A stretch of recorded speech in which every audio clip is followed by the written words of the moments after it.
Hello and welcome to Flower Breeding. In this episode, we'll cover the history of sweet pea. The story of sweet pea breeding began in Sicily in the late 1690s. A variant of the wild sweet pea was found by Mr. Francisco Cupani, who then sent this variety to a Mr. Roger Casper Commelin, a botanist in the Netherlands. The original plant was dark blue with purple hooded flowers and was intensely fragrant. 30 years later, another variant that was pale red was discovered amongst the seedlings. This specimen was labeled Painted Lady and was offered for sale in 1737. After around 150 years of obscurity, the two varieties of sweet pea expanded slowly but surely into 4 and later 5. And by the 1870s, a big burst of different cultivars appeared, spearheaded by the appearance of the cultivar Invincible Scarlet in 1865. At the same time, James Carter, Thomas Laxton, and several others had begun breeding their own varieties, such as Etna and Badam Carnet. As a result of ease of cultivation, thanks to continuous breeding, greater improvement in both disease resistance and attractive blossoms, and several other traits, the sweet pea began reaching a peak of popularity. And after World War I, all the variations one can think of have been bred. Taller ones, shorter ones, in large flowers, small flowers, removal of tendrils, and even leafless varieties have been bred. Heck, they even bred out the hood. Likewise, various attempts to crossbreed it with other species, such as Laphorus nervosus, although without success. The wild Laphorus odoracis was rediscovered by Dr. Keith Hammett, specifically finding the wild population that led to Cupani original. Now on to some of the breeders that made sweet pea what it is. We'll start with Henry Eckford. Mr. Eckford was a Scottish gardener and a successful plant breeder who took up sweet pea breeding in 1870 after a successful breeding career in Verbinia, Dahlia, and Pelargonium. Under the employ of Dr. Sankey, he bred a great many varieties within the program. After his wife died, he remarried so he can take care of his 7 young children, and then opened his own nursery. And in 1883, he won first prize in a Royal Horticultural Society show for a new sweet pea called Bronze Prince. But he also fully transformed the sweet pea into a unique form with the creation of the Grandiflora subtype. This breed was unique among sweet pea. The color palette was expanded, the flowers became larger in a series of breeds, the stem was longer, and the hood size of the pea was reduced. The primordial form of the Spencer type sweet peas was derived from Prima Donna, one of Mr. Eckford's cultivars. Despite the lack of fragrance, this strange sport had wavy and frilly petals, superseding the Grandiflora series quite quickly, and the Grandifloras were slowly replaced with the Spencers through crossbreeding, a trend that's reversed in the modern days. Another breeder was Miss Hemis. She was a plant breeder for competitions, breeding varieties that would be suited to win different prizes in a competition. She nonetheless is one of the most prolific sweet pea breeders of that era. Her most popular cultivar, however, was Evelyn Hemis. A figure named Lester Morse, a plant breeder in his own right, listed all the works bred by different seed companies and organizations. Miss Hemis was only surpassed by Mr. Eckford in breeding proliferation, breeding 136 varieties of sweet pea versus Eckford's 252 varieties. However, the breeding company run by Mr. Ferry seems to have won in the end because Mr. Ferry's cultivar Blanc Ferry became the ancestor for pretty much every major cultivar several years after he died, and the Ferry company eventually produced more cultivars in combination with other breeders. But of course, novelty for its own sake very rarely lasts. A great many of the cultivars that were bred during this time became obsolete over time, due to many of them being so similar to one another.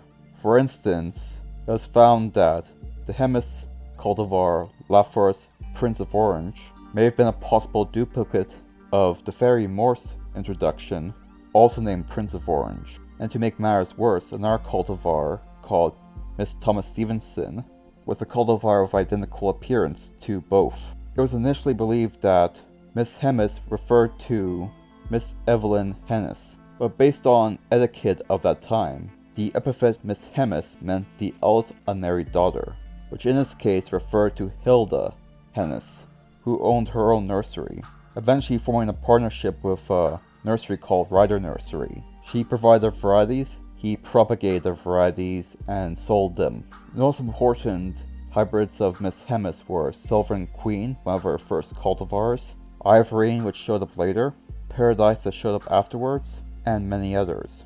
In the later years of her life, she worked with another plant breeder, Roland Biffin, producing many joint projects. Now on to the sweet pea breeders of North America.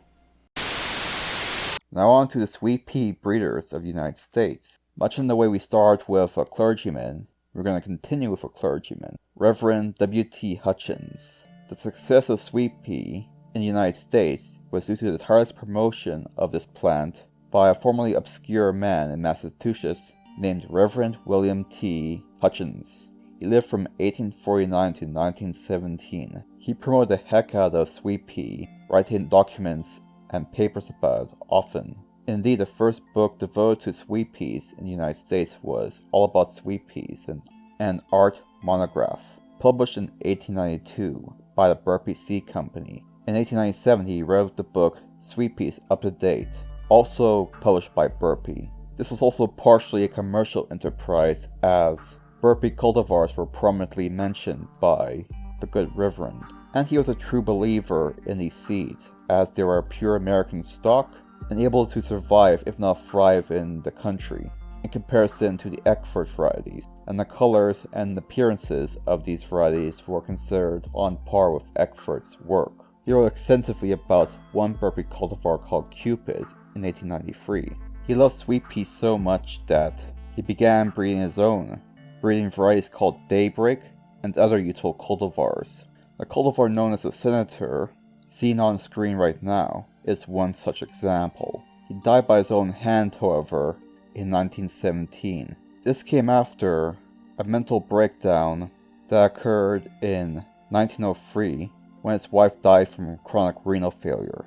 Another mental breakdown happened again in 1917, where he began to believe he was losing his mind, which ultimately led him to taking his own life. I'll be posting a more thorough biography of his life in another video.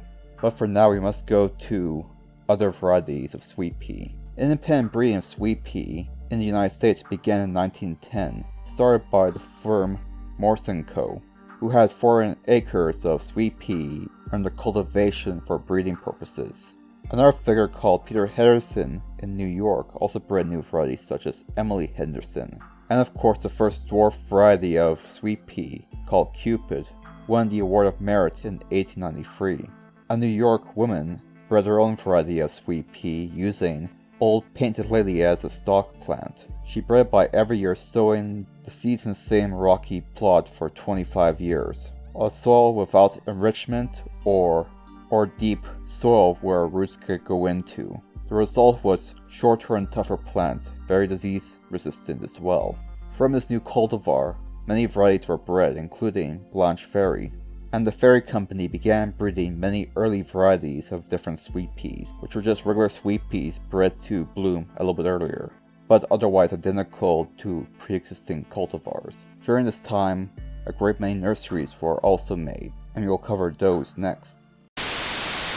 The first major sweet pea nursery we know of is Dexter Mason Ferry & Co. The founder was born in New York in 1833 and died in 1907. He started off a farmhand and wanted to go to the gold rush, but was unable to due to his young age. So instead he went to Detroit, a center of horticultural activity at that time, hoping to save enough money to go to college. Working for Milo Gardner at an American seed store, he eventually formed a partnership with Mr. Gardner and later another breeder called Eber Church, creating a nursery, Gardner, Ferry and Church. In 1856, after his partners retired, he continued the retail store as DM Ferry & Co. and incorporated in 1879. Due to his keen business eye, he created a new way to improve business. He learned that due to people being unable to tell if seed would germinate, Most merchants sold defective seed alongside regular seed. To build his own reputation to be bigger and better than the current competition, he threw out any seed remaining at the end of the season, and only fresh new seed was sold.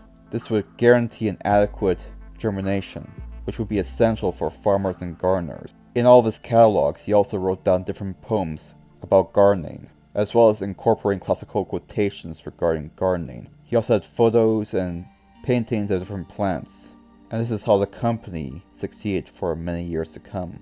Now on to the Morse family. Charles Copeland Morse was born in Thompson, Maine in 1842. His father died when he was very small, leaving only a young widow with 4 children and no source of income. To help out, his grandparents in Warren took him in.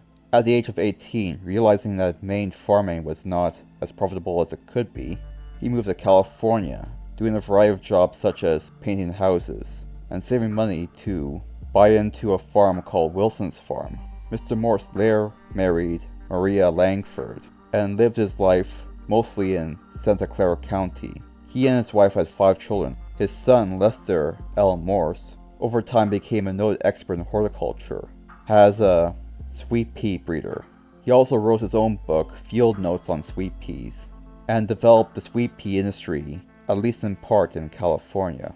The company was then taken over by his son, Charles, and moved the company to Kentucky. Now on to the breeder of modern cultivars. Anton Zolfanek